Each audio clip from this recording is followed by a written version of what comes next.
ચૂંટણી પંચ આજે કેરળ, મધ્યપ્રદેશ, છત્તીસગઢ અને અંદમાન નિકોબારની ડ્રાફ્ટ મતદાર યાદી કરશે જાહેર. સાથે જ ડુપ્લિકેટ, મૃત્યુ પામેલા અને સ્થળાંતરિત મતદારોની અલગ યાદી પણ કરશે જાહેર. મતદાતાઓ ચૂંટણી પંચની વેબસાઇટ પર પોતાનું નામ ચકાસી શકશે. વિદેશ મંત્રી એસ જયશંકર શ્રીલંકાના પ્રવાસે. વિદેશ મંત્રી અન્ય વરિષ્ઠ પ્રતિનિધિઓ સાથે કરશે બેઠક. શ્રીલંકામાં આવેલ ચક્રાવાતમાં ભારત તરફથી ચલાવવામાં આવેલ ઓપરેશન સાગર બંધુની થશે ચર્ચા.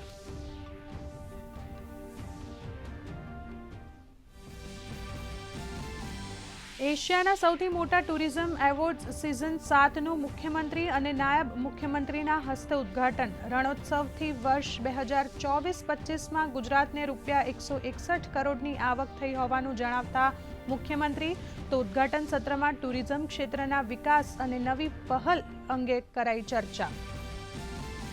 અમદાવાદમાં ગેરકાયદેસર પાર્કિંગ અને દબાણ સામે એએમસીની મેગા ડ્રાઈવ. બિલ્ડિંગ કે સોસાયટી બહાર પાર્ક કરતા વાહનો સામે લેવાશે પગલાં. એપ્રિલથી ડિસેમ્બર દરમિયાન 58,000 ગેરકાયદેસર હોર્ડિંગ્સ તથા 14,000 લારી ગલ્લા કરાયા દૂર.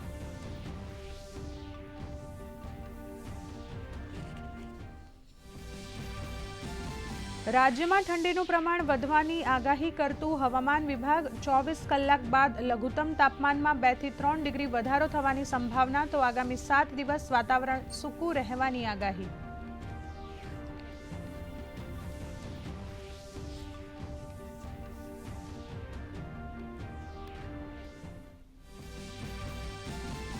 દિલ્હી સહિત સમગ્ર ઉત્તર ભારતમાં ગાઢ ધુમ્મસના કારણે જનજીવન પ્રભાવિત. હવામાન વિભાગે પૂર્વીય ઉત્તર પ્રદેશ, ઝારખંડ અને બિહારમાં ઠંડીનું ઓરેન્જ એલર્ટ કર્યું જાહેર. તો જમ્મુ કાશ્મીર, ઉત્તરાખંડ, હિમાચલ પ્રદેશમાં ભારે બરફવર્ષા.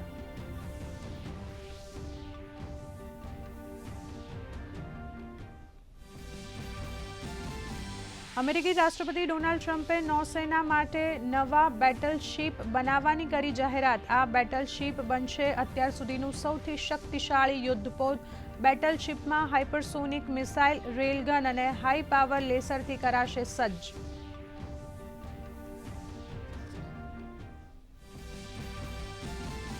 અને મહિલા ક્રિકેટમાં આજે ભારત અને શ્રીલંકા વચ્ચે વિશાખાપટ્ટનમમાં બીજી T20 મેચ. 5 મેચોની શ્રેણીમાં ભારત 1-0થી આગળ. પ્રથમ T20 મેચમાં ભારતે શ્રીલંકાને 8 વિકેટથી આપી હતી હાર.